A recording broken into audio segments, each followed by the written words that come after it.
नमस्कार फ्रेंड्स, चलतु आज आम बनइबा देसी खासी मांस रे मटन कषा से पुणी खूब कम समय रे। मुझे गोटे केजी मटन नहीं आउ भल भाव धोई नहीं।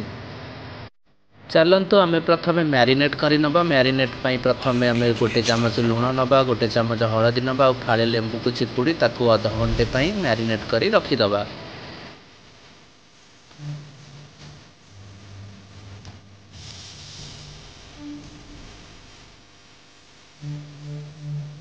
मु प्रेशर कुकर रे 2 ରୁ 3टी सीटी मारी नौछि। आपण चाहिले सेमती भी करि परिबे।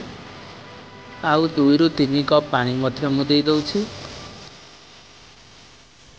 मु एठी सोरिष तेल व्यवहार करिबे। तेल भी गरम हो सारी एथिरे 2टी कंचा लंका, 2टी तेजपत्र आ गोटे सुखिला लंका पकई नौछि।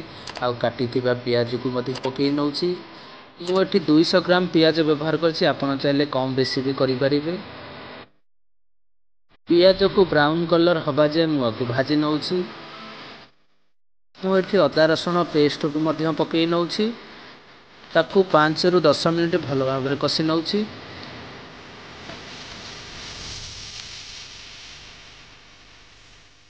अदा रसुण पेस्ट कषि हो सारे मुझे टमाटर आड कर नौछि। ताकू भी मध्य भल भाव कषि नौछि। स्वाद अनुसार हलदी लुण को मध्य पकई भल भाव कषि नौछि। आउ से मटन मसला पके आउ किछि पानी नहीं ताकू भल भाव मध्य कषि नौछि। मु आगरू भाजिकी रखि आलू को मध्य पकई नौछि। आपण चाहिले आलू पकई पारिबे नले स्किप करि परिबे।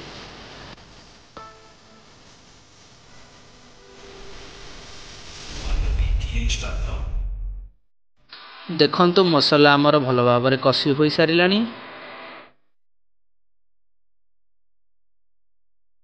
मु प्रेशर कुकर रे सिझेइथिबा मटन को ताकू मध्य काढी नौछि। से भी सिझी सारिलानी।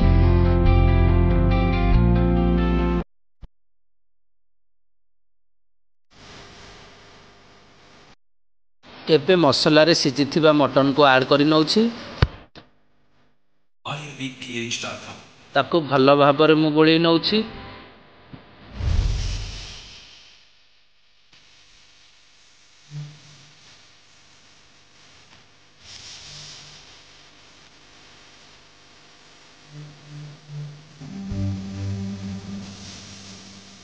मु आउ किछि समय मटन को भल भाव कषि नौछि। देखंतु कलर केते बढ़िया देखा जाउछि आ मटन भी पूरा पूरी भल भाव सिझी सारिलानी।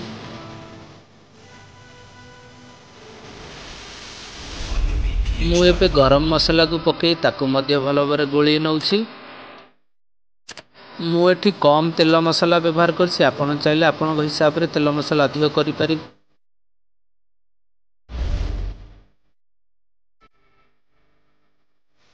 मु एठी गोटे प्लेट रे सब मटन को भल भाव काढी नौछि। देखंतु मटन केते बढ़िया से सिझी सारी। आपण माने भी घरे एमिति बनांतु। आ मो चैनल को लाइक सब्सक्राइब शेयर भी करंतु। रहूची नमस्कार। पुणी देखा आउ गोटे नुआ वीडियो सहित।